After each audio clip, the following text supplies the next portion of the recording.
Hello, I'm Paul Zajac, founder of Elastic Steel, Method of Athletic Conditioning. Today's question is, why when someone goes down to the split from standing position, not straddling from a sitting position, somebody goes down to the split, they can do a full split, but the second they sit down, legs come forward. I addressed this issue before and I addressed similar issues. Okay, so for demonstration purposes, boom, split, somebody sits down and legs begin to go forward.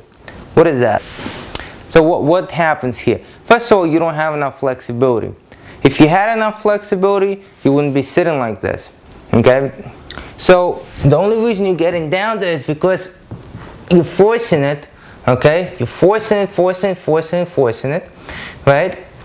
And then your weight keeps your legs apart, but the second you sit back, boom, it comes forward.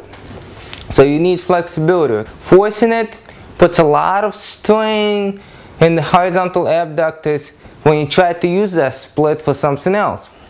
So your other option, of course, is to strengthen those lower muscles to a very, very large degree, make them extremely strong so they can inhibit these muscles. And for some sports you would need that. However, for most people it makes sense to actually develop flexibility, not to have muscle versus muscle showdown, if you want to call it.